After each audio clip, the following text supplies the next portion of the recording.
Welcome to the Eclectic Gamers Podcast. Today is Sunday, August 31st.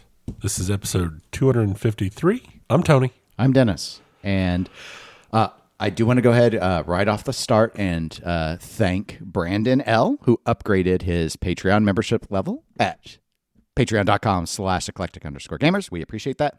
And also for Jason F. and John L., who gave us some feedback on our video version. We did that for our intermediate tier and above.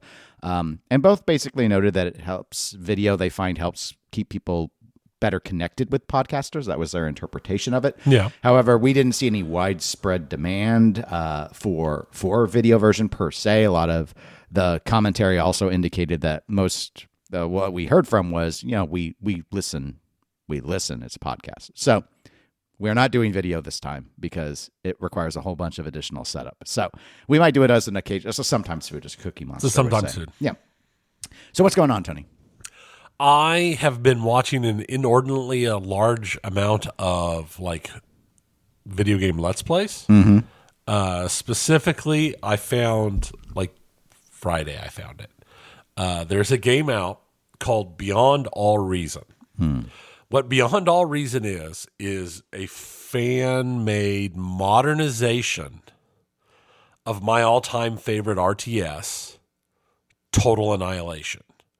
But it's specifically designed for massive multiplayer stuff. As in, I recently watched a 25v25 and a 50v50 matches. That's a lot of people. That's a lot of people. It has a max unit count of 32,000 units. And it's just insane to watch. And they've done a very good job of, from what I've seen, of taking all of the classic stuff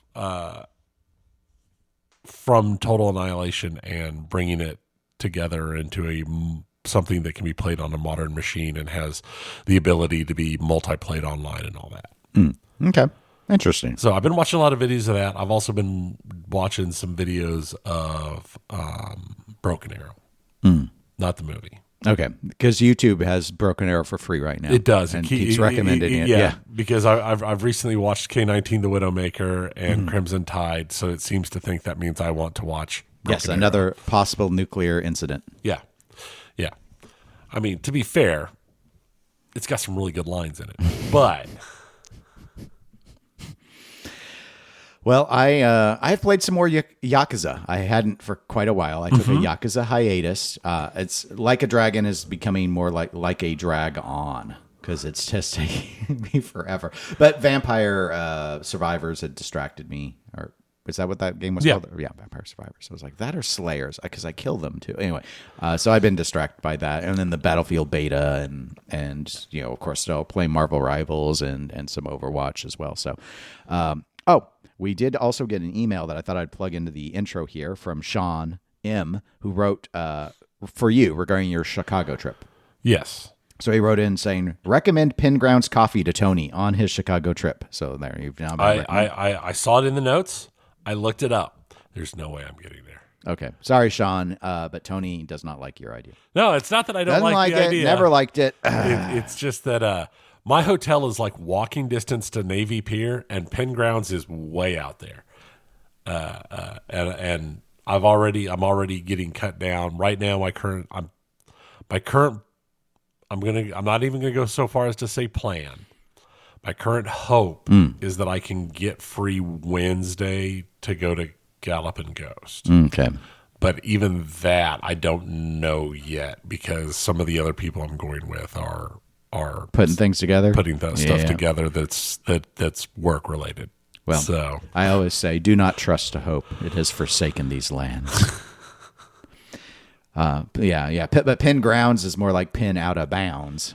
It's pretty far out there. Yeah, it's pretty far out there. Sorry, technically, it isn't. It is part of the Chicago metro area, but it is definitely because, like I said, at this point, I have Sunday, Monday, Tuesday completely full. Wednesday, I'm full up until late afternoon for sure, and then it's just going to depend upon if this other thing comes together or not. Right. and then I fly out at like 9 a.m. Thursday morning. So Okay. Well, but we appreciate the suggestion nonetheless. yes, thank you very much. All right, so transitioning over into the pinball section formally, there is one quasi-announcement. Of course, Stern has gone back to their old ways of It's an announcement of announcements. Yes, of not timing with us. So there was a teaser trailer, as Stern loves to do, regarding their next Cornerstone, which it is the time of the year that we would expect a new Cornerstone. And it is called, so we know the name of the game. It's Star Wars Fall of the Empire. Now, you are more versed with like Star Wars books and stuff. This didn't sound like it was anything. My guess is this covers the period in time that happens after Jedi. You see, it's the collapse. That's where a lot of people are all over the place on maybe what it means. The name would suggest that to me, or it could also be, though I could see it as early as maybe after the Empire Strikes Back, where things start to they start to slide. It could be that early, possibly. Again, I don't know. But I know there's a lot of games and a lot of books that take place in that period after Jedi, and well before the new sequel trilogy stuff. Right. So here's what we do know. It is going to be, as was announced by George Gomez, it will be a Spike 3 system. Now, Spike 3 has already surfaced in the wild in one of the Costco games, one of the newer ones there. So we do know what Spike 3 is, and it's essentially a version of the Raspberry Pi is driving a lot of the stuff, which would also help with this make sense that all signs point to that there is not going to be a price increase with the Spike 3 changeover. And I would say, nor should there be, given that the architecture didn't really require R&D, not in the main sense of designing an entire new board set. The LE version of Fall of the Empire is supposed to be at a total of 770 units. And so again, about the we did get invited to the media showing, but I did not RSVP, Tony, because we both have work trips in September anyway. Yeah, and September is a terrible month for me. Regardless. I have currently in the entire month of September, I have 2 days that don't have at least one meeting scheduled for the entire working month of September so far. I've had 2 things I've wanted to schedule. I had to schedule, I think, both of them the last week of September because I've got a work conference. It's in Kansas, but it's not in town. And then it's time for our strategic plan. So we have a multi-day retreat for that too. Yeah. So those, right. Anyway, but we appreciate the invite. So regarding it being Fall of the Empire, there has been some speculation I've seen online about that maybe this is going to be a unique story in the Star Wars universe, kind of like when Stern did the Jurassic Park game and, it was animated and it told its own story in the park, and that might be the approach here. It's logical given that it's not clearly like saying, this is going to be the prequels or the original trilogy or the last 3 of the right, that they haven't declared anything like this. However, I don't think they're going to animate it in that way. I don't think they're going to do a totally unique thing from Jurassic Park. And the reason why is they took a lot of blowback for that, and the amount that their animation team can do, they can't make a cartoon. Like they don't have the wherewithal or the time or the money to make a whole it always looks a little I'm trying to find a nice way to say it. It always looks a little cheap when they have to rely on it a whole lot for everything. Right. I think it makes sense to do the animations for extra ball and doing and achieving certain things that are game related, but otherwise occupying the screen with pre-existing content makes a lot of sense for them. And the consumer, the people who are buying the pinball machines for their home, they just prefer that format.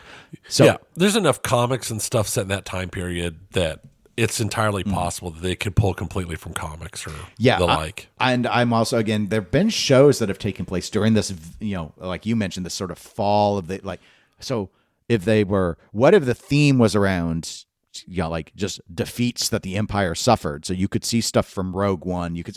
They work with Disney all the time. They could get from TV shows and movies and comics and all the rest of it, and Right. integrate it in some interesting way. So what I'm saying is I think they're going to use existing properties, and that will populate a lot of the content that you view on the screen. That is my guess. I can see it. I think they know that they just get blowback when they don't do that. Well, and I wonder how much harder it would be to get license or sign off on some of the with how the Star Wars license goes. Yeah, I don't know. Older stuff, it's always trickier with older licenses where, you might sometimes have to approach each individual actor and such when you're doing actual footage content. Newer stuff, usually that's all baked in, is my understanding. Like when they sign the actors on to a modern movie, they already agree that like their likeness from that film can be used in other stuff. So, right. So it's usually cleaner when they use the new stuff. So like anything that was made for Disney Plus, I don't imagine it would be hard for them to get, but we will just have to see. So that's really it in terms of pinball news. We do have a few emails that came in though related to the world of pinball. So I will go ahead and I will start with Doug. So Doug wrote in and said the following. Hey guys. A lot of talk lately about pinball live streaming with Jack Danger's job change at Stern Pinball. I am just going to say it. Live streaming pinball sucks. I know I may not have the popular opinion here with your audience, but I'm sure there are some that agree with me. Until someone comes up with a camera rig that captures the perspective of the player, where you can actually see the ramps, stand up and drop targets, toys, and other features of the game from where the player would stand, streaming pinball is a two-dimensional experience. Ever watch a football game, baseball game, or golf on TV? There's a reason the camera angle isn't from above the players. It's the third dimension is critical to understand and experience gameplay. Unless you are very familiar with the machine already and know all the shots, ramps, targets, etc., streaming pinball from directly above the playfield just doesn't really work. Fire away, Doug. Well, thank you, Doug, for the ammunition that the slings and arrows of outrageous fortune that may be thrown at you. However, I'm not really going to criticize the take because I've brought up not so much this angle in the same way, the literal angle way, but there are two things I kind of want to mention. I'll have you start because I'm kind of tripping over my words. I'm trying to think of how I'm going to explain my two streams of thought here. I mean, I don't think he's wrong. It is a very much a medium that I don't think actually translates very well to streaming. I know there's a bunch of streamers who do it. We've done it. We've streamed the Kansas City Pinball Championships on multiple occasions. We've streamed your games. We've streamed all sorts of stuff. And I've watched all sorts of streams. And one thing that I've noticed is even with me, with a deep interest in pinball and knowledge, especially of the older machines, I tend to get out of it and be less entertained very quickly compared to a stream of somebody playing like Satisfactory or some other game. I don't know that it tends to hold anything but the most hardcore of a hardcore audience.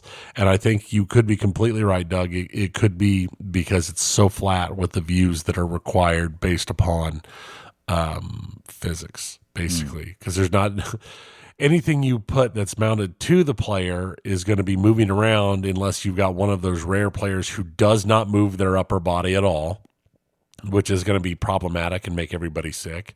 Or it's going to have to be like mounted directly to the machine, in which case it's going to be interfering with the player. So I don't know that there's a good answer to it, but I think something like that would definitely make it more interesting.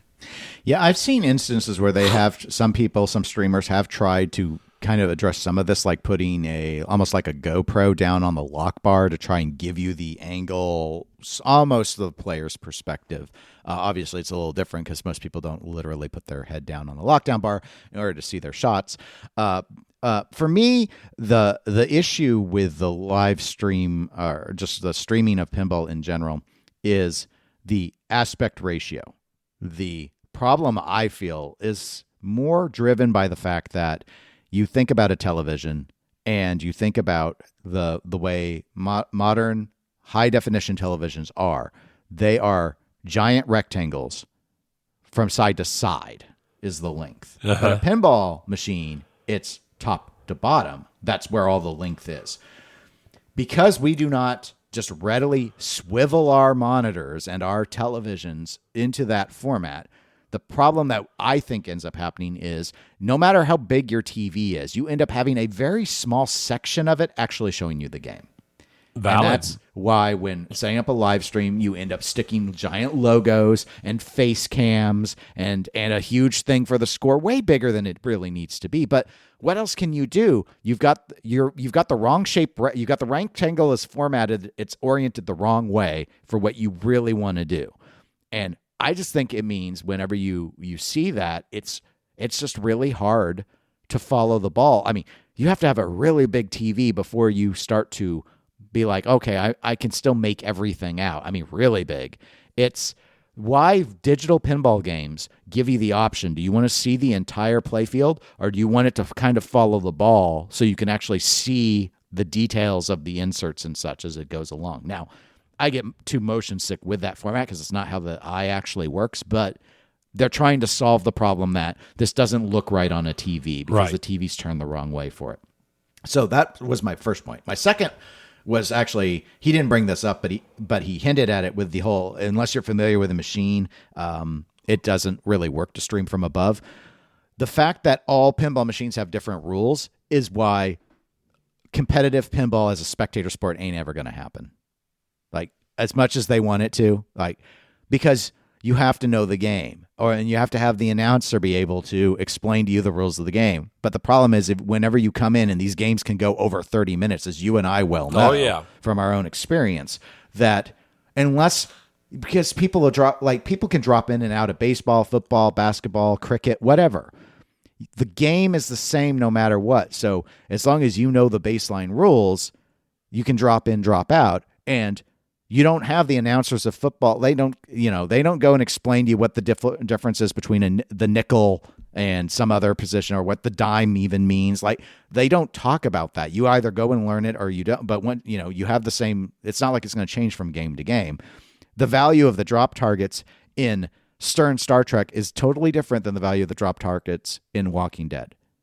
And they can't teach you the game, but you also can't just learn pinball. I'm air quoting. Learn pinball, and then you'll know what all of that stuff is. So pinball is terrible from a competitive perspective for a whole host of reasons. It is. Not the least of which is it's hard to show on screens because the screens are the wrong direction versus what the pinball machine is. The fact that the game goes longer the better you are at it, which doesn't help matters, like different than every other bar game that exists, incidentally.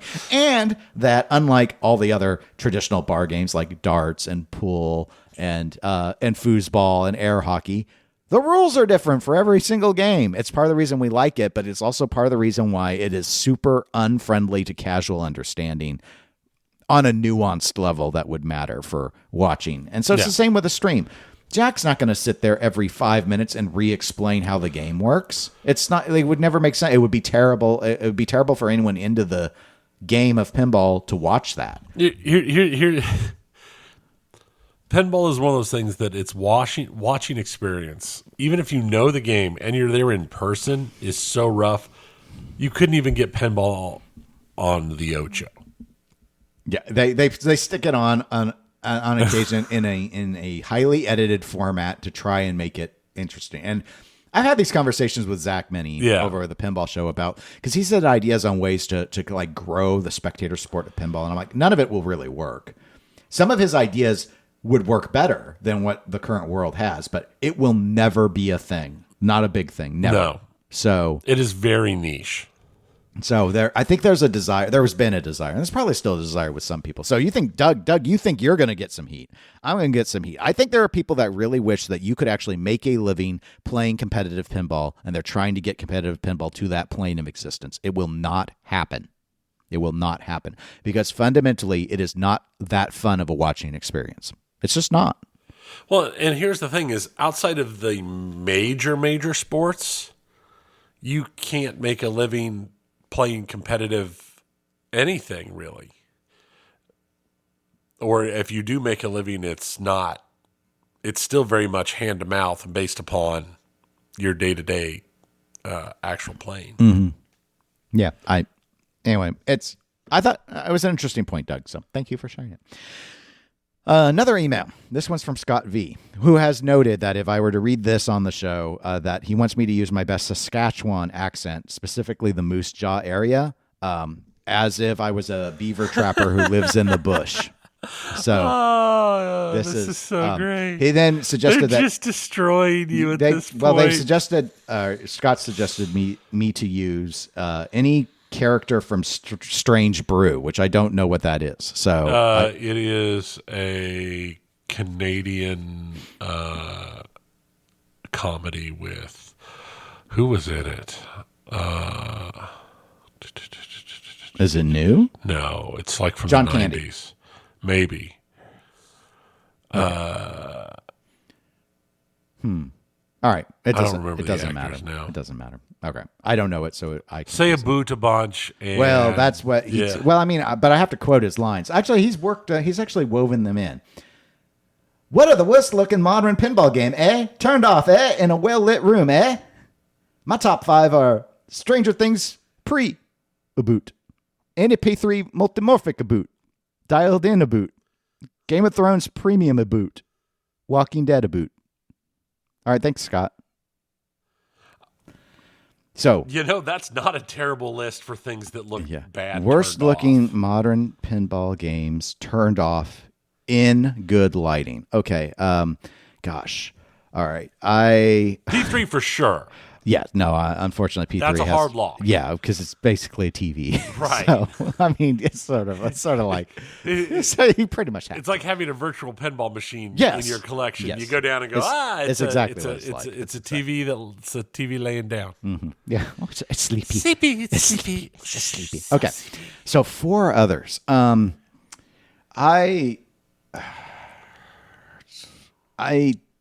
do agree with Dialed In, so I'm going to also have that. Even though I like that game a lot, the art on that game is pretty, and it's got the giant screen because it's JJP, and so the back of it doesn't look that good either. So there is that. All right, I have to hedge this one by noting that I have not seen it in person. I've only seen it online and in photos. But Dutch Pinball's Alice's Adventures in Wonderland. Yeah, but it looks bad turned on. Yes, but he didn't say it had to. It couldn't count if it looked bad when on. Also, it's just that the art for that game. I'm just like, no. So I'm gonna put Alice in as my my number 3. Oh gosh, more modern games. I mean, he did go back to the DMD era with Game of Thrones and Walking Dead. I don't know. Do you have any that are coming to mind while I'm trying to think? But Barrio's Barbecue. that is a really good pick. Oh my gosh! What a clown vomit color scheme that it's. It's not like Taste the Rainbow Skittles style. It's just there was a lot of brown on that one. Yeah, if I remember right. That's a really good. I have to adopt that one too. That one. Yeah, Barrio's was. That was rough. I was also thinking Highway's Full Throttle. Yeah. Because it had the massive back box LCD. It's got the big LCD in the thing. And honestly, it didn't have a lot going on the play field. It was colorful-ish, but... Yeah, that one... Okay, I can see you going with that one. I think my 5th one, because I'm going to also do the barbecue. I'm actually going to go with... And this one's going to sound a little weird. The play field's going to do a heavy lift on it, but Rob Zombie.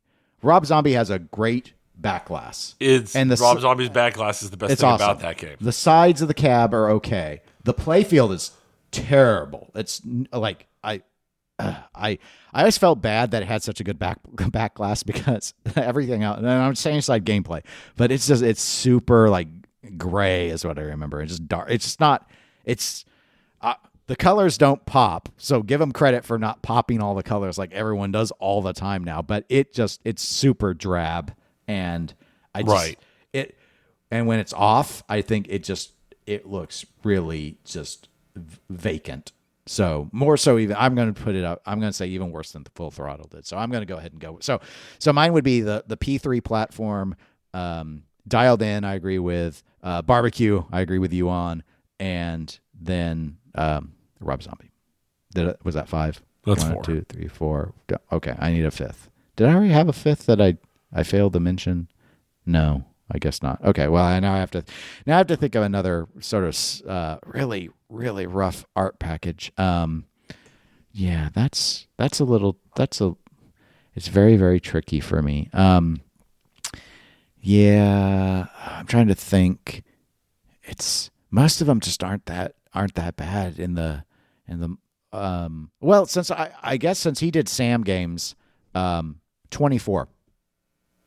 Okay. Stern's 24. Yeah, no, it may not actually be one of the worst, but I think even off, it's super easy to see just how Photoshoppy that game is. So I'll do 24 as the last one. All right, that's my 5. I don't know if you had any you wanted to add. This is hard. I should have thought about this ahead of time. Because most things aren't really that awful. Right.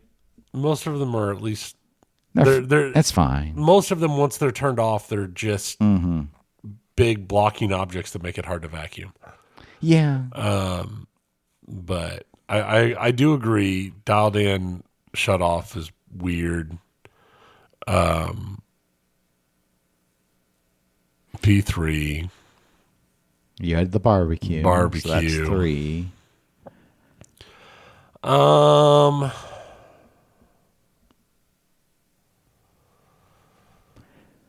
Let's see what else I can think of. I mean, CSI was boring too. CSI. Well, I was actually thinking WWE.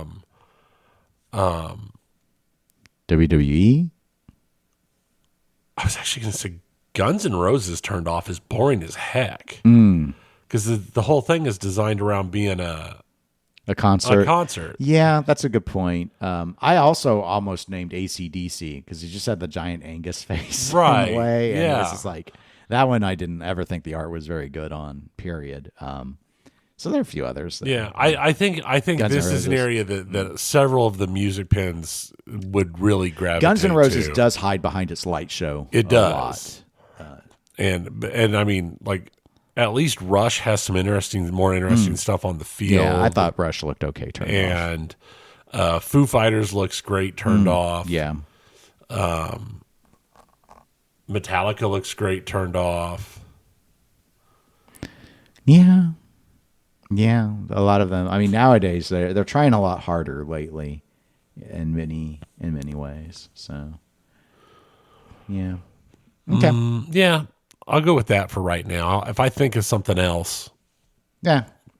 We gave him enough. We gave him enough ideas. So thank you ever so much, Scott, for writing in. And then finally, Skippy wrote into us regarding that game we played where it was Kansas versus Dungeon Crawler Carl. God, I cannot say. So this is the only person who wrote in about this. Everyone else listened to me about don't even bother writing in because I lost according to the rules that we engaged by.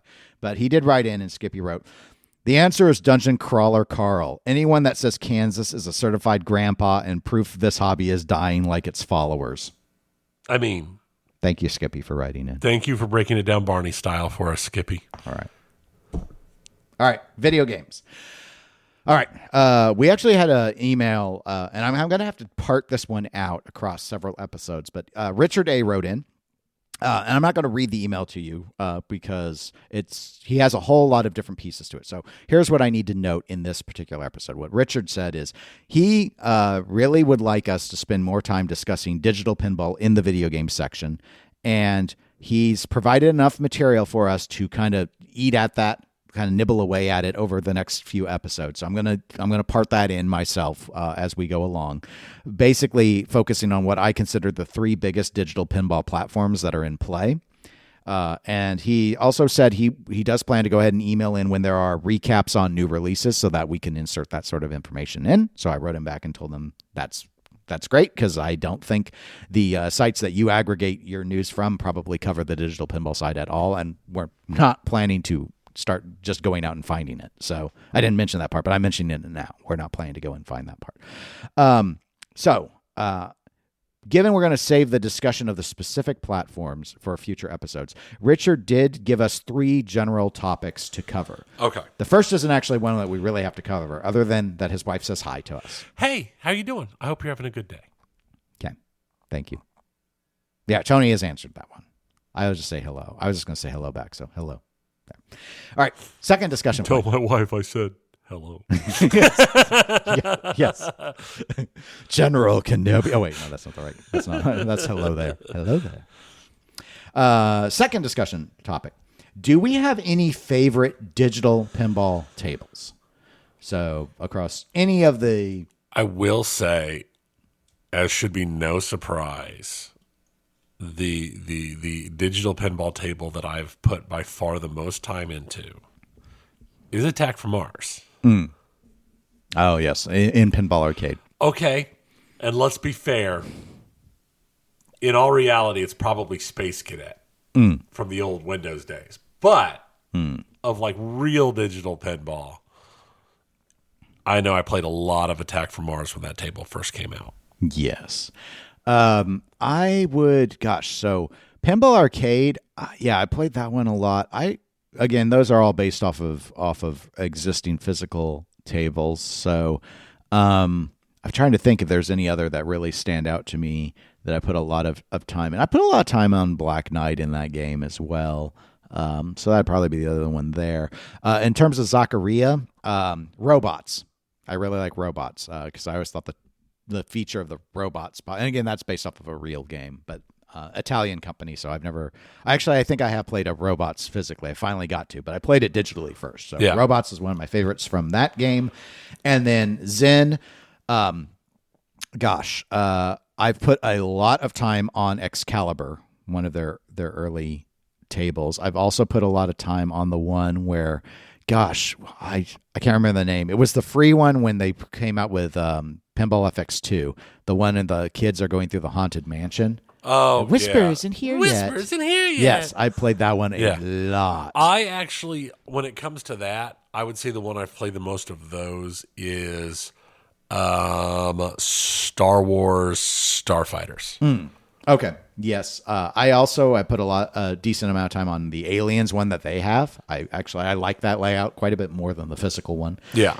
I played I played a number of the other ones. The thing is, some of the really early ones, I played a lot of Mars because I played more when it was an older game.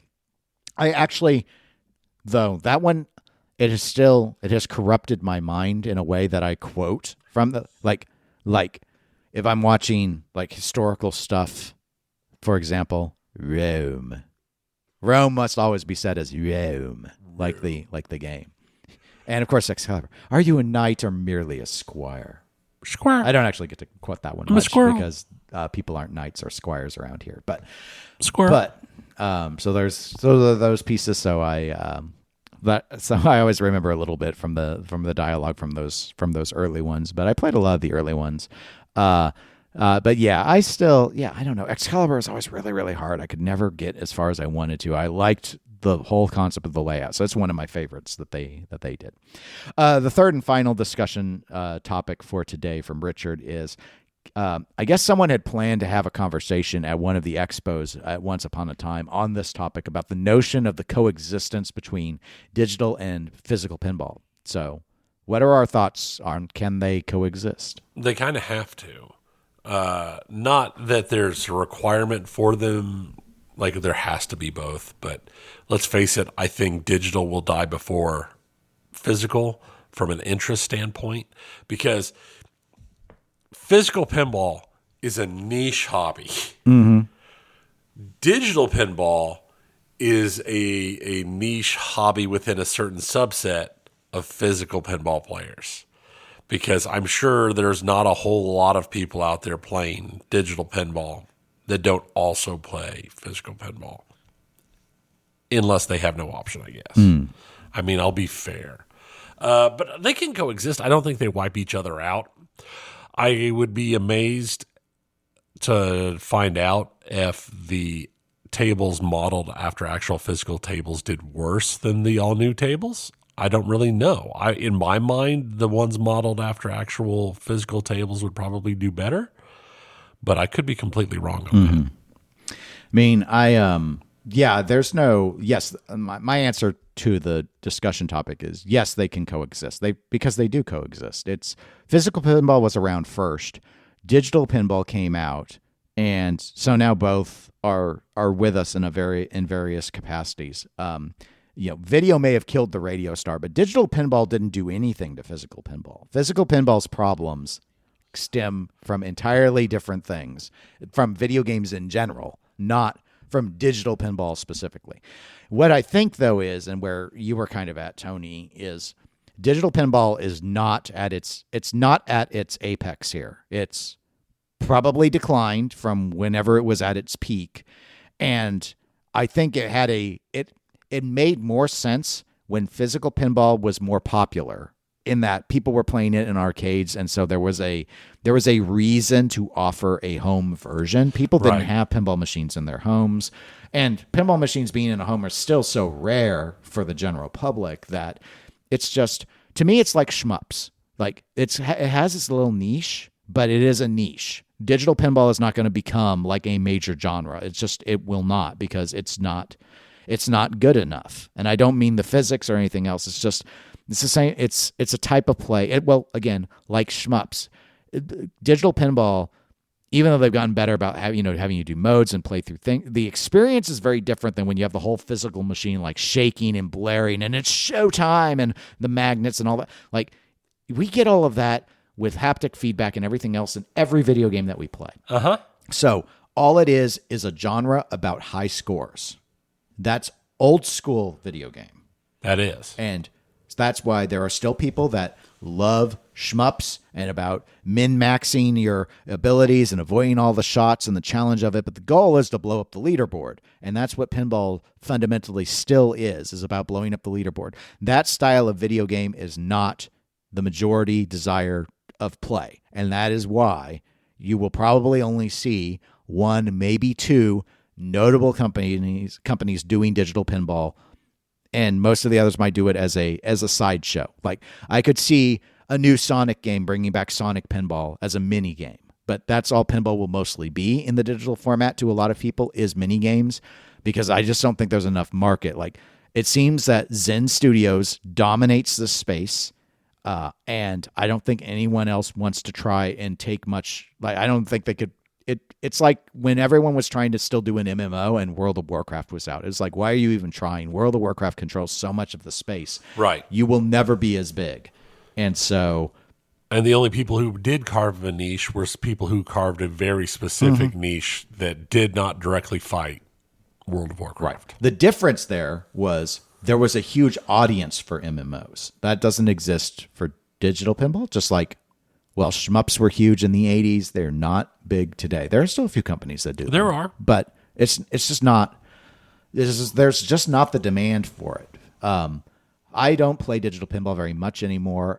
Not really because I own physical pinball machines, but rather they're just other video games I want to play more than I want to sit in. For me, digital pinball was always like almost like a chill sort of, like same with shmups for me. Like if I play like a Geometry Wars style shmup, I'm just kind of like, I don't want to think, I don't want to advance a story. I want a small arena where I'm doing something. And that's what digital pinball is for me, where I'm like, I'm going to try and make this shot. I'm going to try and, go through and do something here, or try and get the biggest score I can. Usually with digital pinball, I'm driven by the achievements to try and guide me on what have I not done on this game yet? And then once I do all of those, I don't really revisit that table.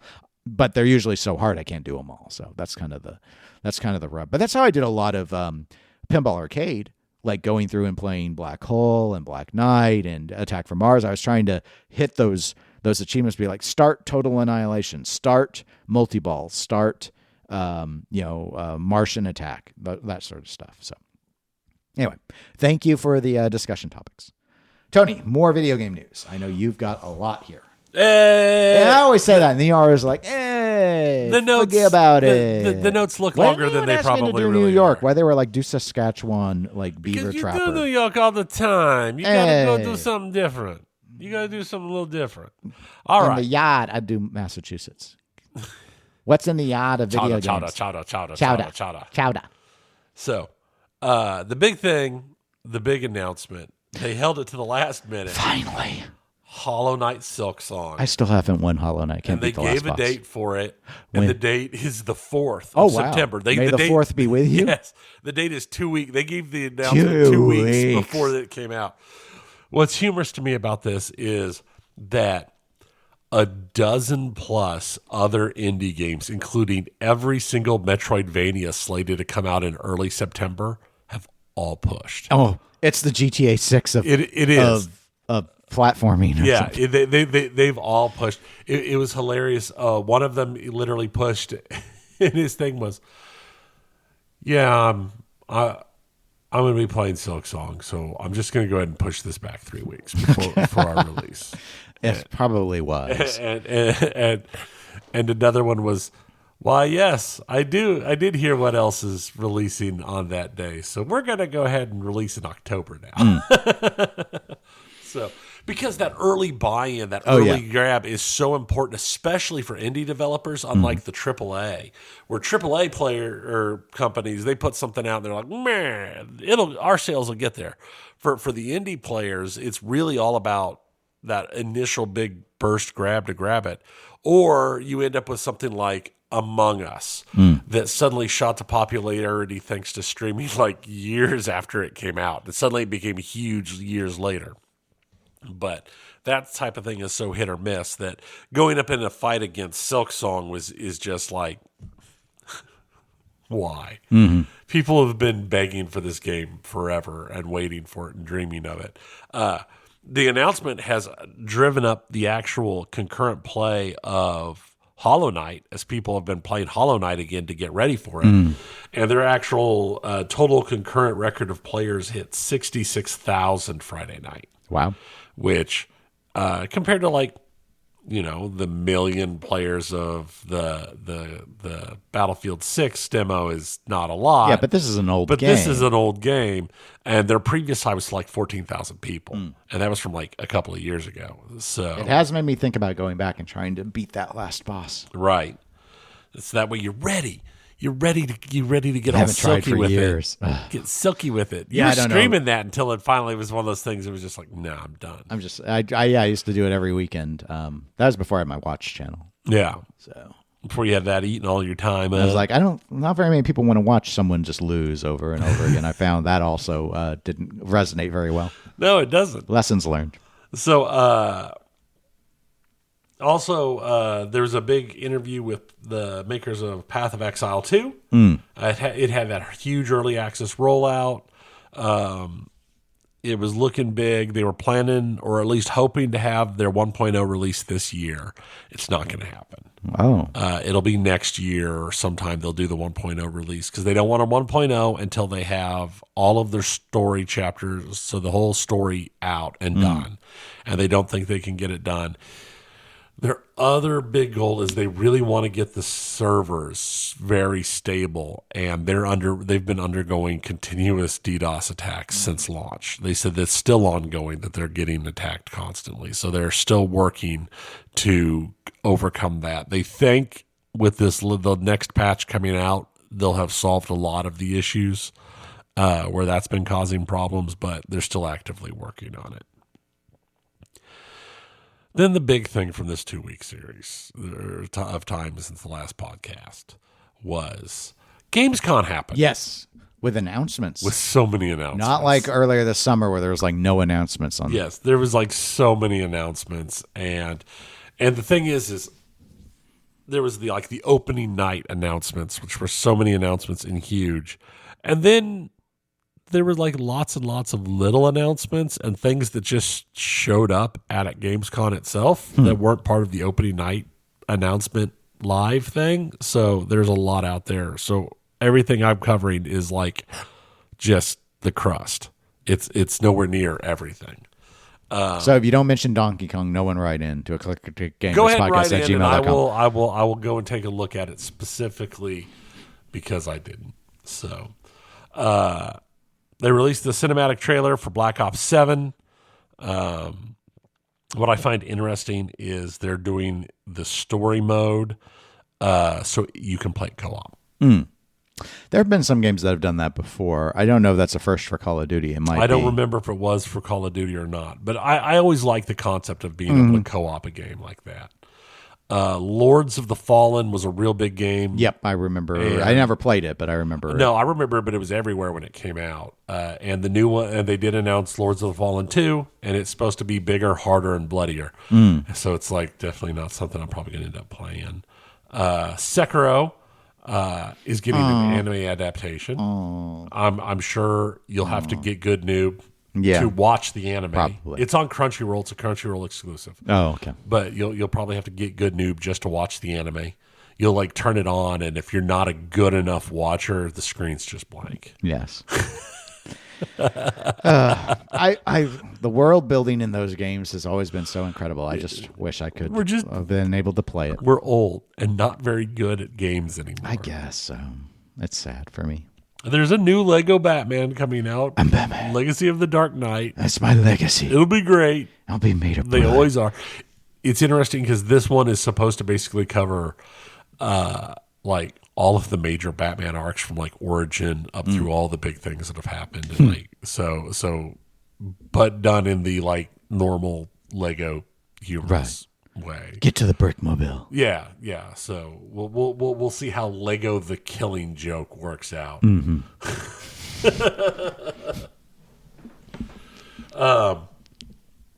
Warhammer 40K announced Dawn of War 4. The Dawn of War games are the Warhammer 40K real time strategy games. And I've played 2. I think I played the second one. I've played the first one and the second one. I never played the third one. I heard it wasn't nearly as good. But I'm excited for a fourth one coming out. Maybe they'll fix the problems. Maybe We'll see. The Final Fantasy 14 and Monster Hunter are doing a crossover because Final Fantasy has started doing crossovers with just about everything lately, I've noticed. Interesting. Well, you see how you survive as an MMO. Yeah. Well, I find it humorous here because everybody, one of the big things I remember hearing about Monster Hunter Wilds is that the rideable bird thing that you can ride is everyone's like, oh, look, they ripped off a Chocobo. And now they actually have Chocobo. They're going to have Chocobo skins so you can skin it as a Chocobo. No, that reminds me. You talked about Black Ops 7, the Call of Duty game coming out.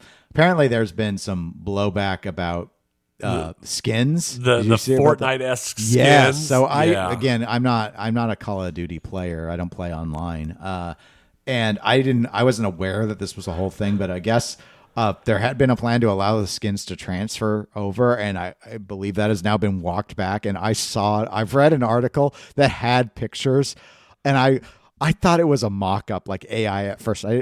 There was the dad from American Dad holding a gun, and I guess it was from Call of Duty. And I saw another one with Beavis and Butthead, and I'm like, oh my god, because one of the things I guess that came up with the demo Battlefield is Battlefield when everyone was playing it, the developers were like, oh, by the way, we're keeping our skins grounded in the real world. And apparently that resonated very strongly with a lot of people who were like, please don't become stupid like Call of Duty did. Yeah. Call of Duty went full on Fortnite with skins. My gosh.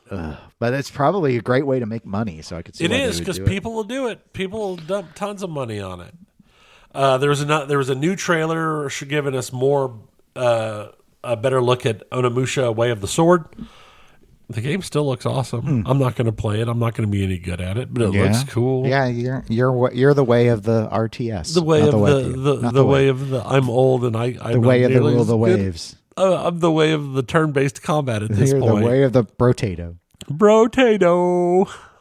I have not played Brotato. I regret now mentioning it, but. It's been like a month. It's been too long. It's too long. There was a big trailer for Daemon Cross Machina Titanic Scion.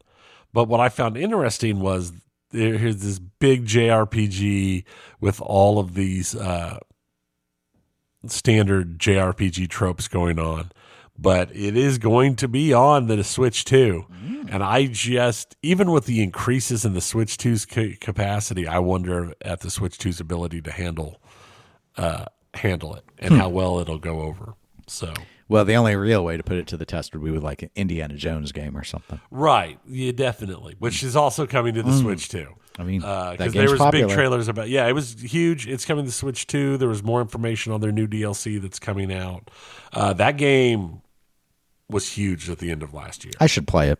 I've heard really good things about it. Zero Paradas had like no information. It was like some like concept drawings and a few other little minor things. The interesting thing here is it's from the same people who did Disco Elysium. Oh, okay. So with the caveat that a lot of the original programmers and stuff are no longer with the company. I don't know if it means anything. So I don't know how much it'll cross over. I don't think they lost the entire team, but they've lost big chunks of the team over the years. So, but Disco Elysium was an enormous, like out of nowhere hit. So there was a new trailer for Ninja Gaiden 4. That game looks so. Yeah. I was so shocked when we originally saw it when they're like, "Oh, there's a Ninja Gaiden." That was it the Xbox or one of the Ninja earlier... Gaiden 3 was a near, or if not near, it may have been a release for the 360. Right. It was an early title though. Yeah, I don't remember. And there's been like nothing, title, and then we suddenly like late last year, or early this year. I saw a prior trailer. Got for a this, thing. and I I was thought, like, oh wow. And now we've got some more. It looks good. It looks good. 3 was hard. They've all been hard. Yeah. There's a new Silent Hill coming out, Silent Hill F, for those horror game people. I'm not a horror game. I think that's the grade that the last 5 Silent Hills were given by the community. I didn't know it was that high. It's been struggling. It's been real bad. I love the concept, though. Yeah. I have played 1 or 2 of them. I've played a couple of the early ones. I like a really good horror game. I really liked Evil Within when it came out. Evil Within 2 was pretty good as well. Yeah. I think that was the Resident Evil guy who had gone and shifted to that. Maybe it was Silent Hill. I don't remember. Right. Anyway, it's neither here nor there. No more a huge Evil Resident Withins. Evil person. I've played it, but I was never huge. I didn't get into it until they switched to the style of Resident Evil 4. Yeah. And my first game was actually Resident Evil 5, but because a friend of mine wanted me to get a 360 so I would play it co-op because it was the first one with co-op. Right. Yeah. Yeah, it's all right, but horror games don't really grab me. I guess the most horror game that I've really enjoyed is like Alan Wake. I still need to play the second one. I own it. I need to play it. I was going to play it after I finished Yakuza. If you can ever finish. Like a drag on. I'm like on chapter 13 or 14 now. They put out a companion trailer for Outer Worlds 2.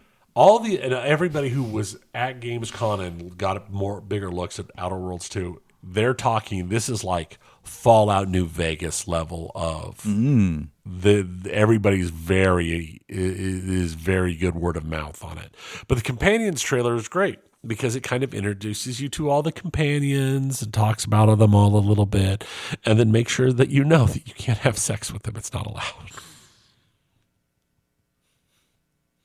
Just in case you wanted to. Okay, it's good to know going in. World of Warcraft has a new expansion coming out, and the cinematic trailer was like, I was like, remember when the cinematic trailers to all of Blizzard stuff were amazing? Remember that? This isn't that. I've heard they're looking forward to it because it brings them like a housing system. Okay, but. Do people still really play that much World of Warcraft? I have no idea how popular the game is. I do have a friend who still plays, but he plays on all the classic servers. Well, Resident Evil 5 was the game that I left World of Warcraft to go play because I bought the console and I was like, okay, I'm going to get out of because in-game stuff. It's like I need to let them know that I'm not going to commit anymore. Yeah, I remember. I remember the sad days because that was when I was working overnight, so I couldn't do late night raids and whatever. Speaking of Resident Evil, February of next year, Resident Evil Requiem. I have liked the recent Resident Evils, so they've done very well. There's Another game that did very well was Black Myth. Wukong was huge. The sequel is coming out. It's Black Myth Zhongku. Again, based on an ancient Chinese legend. And if it's anything like the first one, they're going to sell a million copies because it was super popular. And then here at the end of the list, I saved a couple games that are of particular interest to me. One of them is Battlestar Galactica Scattered Hopes. So this is a Battlestar Galactica roguelike that is set during the time of the TV series. And you're basically commanding a smaller combat ship with your own small group of survivors. And it sounds like you're basically attempting to join up with the Galactica's group. Oh, okay. So you're not Adama, Right. You're not Galactica, you're not the big group, you're a much smaller group. But it's a roguelike and it's all timed, so you're in and you've got so long before the Cylons show up and to do everything, so you're grabbing telium for fuel or stuff to make food, and you're doing repairs on your civilian ships and all your stuff and trying to get stuff upgraded.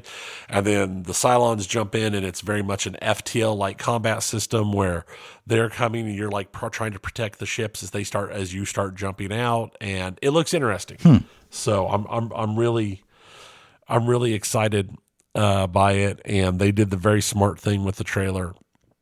When the trailer came out, is they took it and played it like the opening to the new Battlestar Galactica. So it's the kind of jump cuts and shaky cams with the theme song playing over it. It looks really good. Okay. So, and then there was a big trailer release from The Expanse, Osiris Reborn, or as I've heard more people referring to it since this trailer came out and you got a much better look at it, Mass Expanse. Oh. Because it is Mass Effect set in the world of The Expanse. Well, that's a good setting, though. And it looks really interesting. There's some interesting companion characters. Apparently, they have gone the visuals, so like the stations and everything looks beautiful. And apparently, a lot of it is very destructible. So, I really enjoyed The Expanse TV series. Yes. I'm actually going through. I've only ever read the first 3 books. And I'm actually in the process of going through all of them. I'm on book 2 now because I was like, well, I'll start over. But I've decided I'm going to read all of the Expanse novels because I've only ever read the first 3. So, Leviathan Wakes, Cibola Burns, or whatever it is, in Abaddon's Gate. So those were the only. I never went any farther in the series than the first 3 books. So. Which means the TV series even went farther than I did, though like not half as far as the books do. So I'm in the process of working my way through the books. Right. So Okay. We'll see how it goes. But that's what I've got for video games. There's a lot of stuff coming. So much stuff. So much excitement. So much excitement. Like I said, the Battlestar Galactica game came. That was like out of left field for me. It's interesting that it's a roguelike. It makes sense, though, with how you've described how the gameplay would be. Right. Because when I first saw it, I'm like, and I saw things saying it takes place after the Cylon attack. I'm like, oh, so is this an RTS like Deadlock was, but it takes place after? It's not. Right. But we'll see. Hopefully, it'll be good. Hopefully. I mean, I won't be good at it. But You might be. I might be. You might be. With all your brotato skills, you may very well I be need ready. all the brotato skills. You may be ready. It's like Vampire Surviving, but Cylon Survivor. I do like the recent additions they made to Vampire Survivors. After you told me about all the stuff they've changed and you playing it, I have played it a little bit, and the new modes and stuff are a lot of fun. It's pretty clever. Because I haven't played it since they added all the new modes. I basically done everything, so Right. yeah. Yeah, there's nothing left to do. So, but that's what I've got. So for now, Okay. Well, if people have stuff for us to talk about, they can always email us at eclecticgamerspodcast@gmail.com or go to facebook.com/eclecticgamerspodcast, though we do prefer being reached out to via email. It's just much easier for us to integrate that into our internal show notes. We are also available for support via Patreon, for patreon.com/eclectic_gamers. For as low as $1 a month, you can support the show. We do appreciate that. Occasionally, we do put out Patreon-only content. Nothing for this week. We do need more ideas, so you can always email those in or post them over on Patreon when I share the episode to let us know what you would like us to discuss as a side topic. We usually do stuff that is not pinball or video games. We do other stuff for that, but we can really go anywhere you want to go. We're available on Twitch and Instagram as eclectic_gamers. And we'll be back in about a couple weeks to talk about more stuff. Well, we'll have the new Stern game. So For sure. We'll definitely have that. So there will be some more meat to that, to the pinball bone on the next episode. But until It's then, not actually Star Wars Fall of the Empire. It's Fall of the Empire, but it's about Empire Records. Oh. It's Rex Manning Day. Guar, why don't you join the band? Okay. Until then, my name is Dennis. I'm Tony. Goodbye, everybody. See ya.